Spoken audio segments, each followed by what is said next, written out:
안녕하세요. 대학을 4번 다닌 남자 시험 중독입니다. 오늘 얘기해볼 주제는 03년생들이 치르게 될 이이수능입니다. 바로 들어갈게요. 유튜브 보다 보니까 이이수능에 대해 다룬 유튜버들이 많더라고요. 대부분의 내용이 문이과 통합된다, EBS 연계율 50%로 줄어든다, 국어랑 수학 선택 과목 생긴다, 적성고사 폐지된다 등등의 변화되는 것이 많으니 03년생들 너네 됐다, 윗대가리들이 이랬다 저랬다 하니까 우리 학생들만 죽어난다 등으로 오구오구 해주는 내용이고, 댓글도 대부분 저주받은 03년생, 우리 02도 됐어, 재수하고 싶어도 못해, 우리 02, 03년생들은 레알 실험쥐 등의 불평불만만 쏟아내고 있더라고요. 정반대입니다. 22년도 수능은 이과생에게 단군 이래 유례를 찾아볼 수 없는 꿀수능입니다. 그 이유를 차근차근 얘기해보죠. 먼저 그렇게 불평불만이 많은 입시제도의 변화부터 보죠. 문이과 통합? 말이 문이과 통합이지 어차피 의치 한약수, 서영고 서성한 공대 자연대에서는 사탐 안되고 과탐 지정할 확률이 매우 높고요. EBS 연계율 50% 감소? 나만 감소되는 거 아니죠. 모든 수험생이 적용되니까 아무 의미 없는 거고요. 국어랑 수학 선택 과목? 이것도 그냥 말장난이지 지금 배우는 거랑 큰 차이 없습니다. 결론은 이러한 입시제도의 변화는 전혀 중요한 것이 아닙니다. 입시나 각종 시험에서 가장 중요한 것은 경쟁자의 머릿수, 경쟁자의 능력, 그리고 정원수입니다. 먼저 경쟁자의 머릿수부터 보시죠. 올해 01년생이 본 20 수능도 역대 최저 수험생을 기록했는데 한 번 더 가파른 폭으로 출생아 수는 02년도에 크게 감소합니다. 02년생과 03년생은 정말 머릿수가 역대급으로 적지요. 그럼 여기서 출생아 수가 감소하는 만큼 대학 정원도 감소하잖아요 라고 하시는 분들이 있을 겁니다. 네, 맞습니다. 박근혜 정부였던 17년까지는 그래 왔습니다. 하지만 문재인 정부인 여러분은 대학 정원이 그대로 유지되며 추가적으로 오히려 증가합니다. 박근혜 정부 때는 학령 인구의 감소로 인한 대학 구조개혁 평가를 실시해서 A부터 2등급까지 등급을 매겨 낮은 등급의 대학들은 정원수를 강제로 감소시켜야 했습니다. 물론 서영고, 서성한 등의 최상위권 대학들은 A등급을 유지했기 때문에 정원수 감축에는 자율성을 가졌지만 시립대, 광운대, 숙대, 인하대와 같이 좋은 학교가 B등급을 맞았고 항공대, 경북대, 동덕여대가 C등급을 맞는 등의 압박이 되었죠. 참고로 B등급을 맞으면 정원수 4%를, C등급을 맞으면 정원수 7%를 강제로 감축해야 합니다. 정원수 4%에서 7%면 입시 커트라인에 얼마나 큰 영향을 미치는지는 굳이 설명하지 않겠습니다.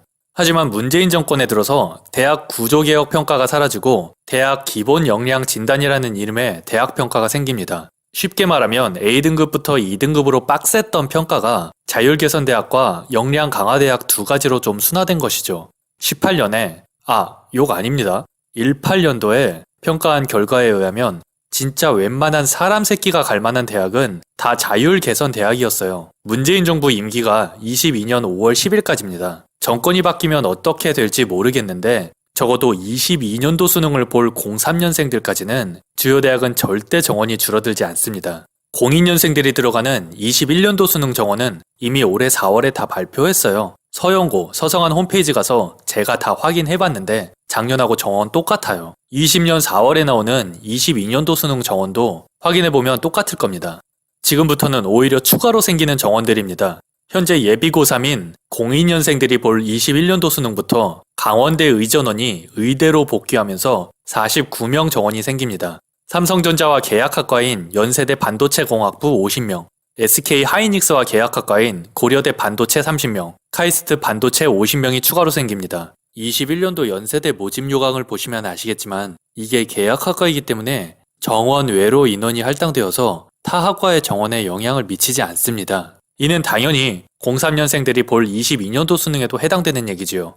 이렇게 최상위권 자리 180자리는 굉장히 큰 영향이고 차곡차곡 밀리기 때문에 상위권, 중위권 학생들에게도 180자리가 생기는 나비 효과를 일으키게 됩니다. 에이, 무슨 이과 180자리 가지고 꿀수능이래 라고 하시는 분들이 계실 텐데요.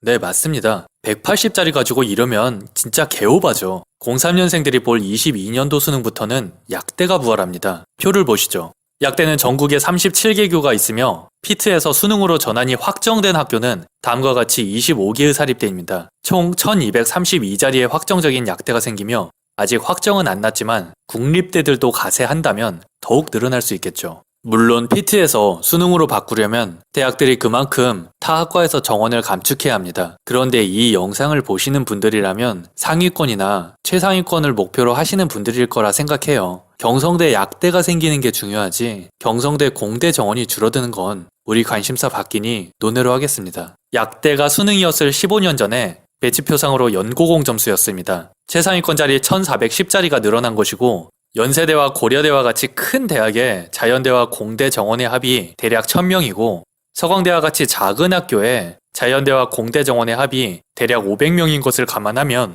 22년도 수능에서 이과생들에게는 연세대와 서강대가 하나씩 더 있는 것과 다름없습니다.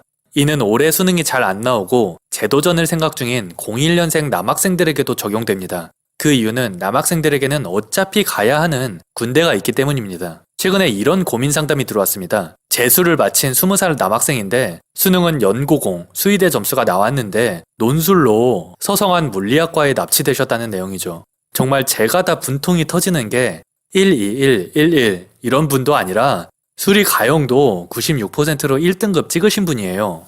저는 이분께 지금 당장 군대를 가시는 것을 추천합니다. 진짜 농담 아닙니다. 진지 빨고 말하는 거예요. 군대 가면 리셋된다고요? 저런 기본기 튼튼한 분들은 금방 돌아옵니다. 군복무도 많이 줄어서 2021년 11월 전에 여유있게 전역할 수 있고요. 어지간한 부대는 상병부터 공부하는 거 터치 안 하니까 1년 정도는 각 잡고 공부할 수 있을 겁니다. 조직 생활에 자신이 없고 아버지가 대기업에서 조기 명퇴를 하셨다고 하셔서 전문직을 원하는 님에게 약대의 부활은 분명 커다란 기회로 다가올 겁니다. 정시 모집 비율도 지금에 비해 크게 늘어나기 때문에 정시 파이터이신 님에게 더 유리하게 작용해서 그냥 군대에서 간만 유지하셔도 약대 가실 거고요. 가형을 잘 하시기 때문에 군대에서 빡세게 하시면 의대나 치대도 충분히 바라볼 수 있다고 생각합니다.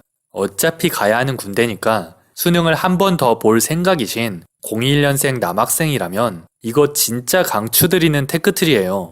입시변화 그런 거 진짜 쫄지 좀 마세요. 다 똑같아요. 오구오구 하면서 힘든 거 공감해주는 게 듣기 좋을 수 있고 저처럼 말하는 게 분명히 꼰대같이 들릴 거예요. 03년생 이과생이라면 불평불만하시기보다 단군 이래의 역대꿀을 잘 빠셨으면 합니다. 시청해주셔서 감사합니다. 저는 시험중독이었습니다.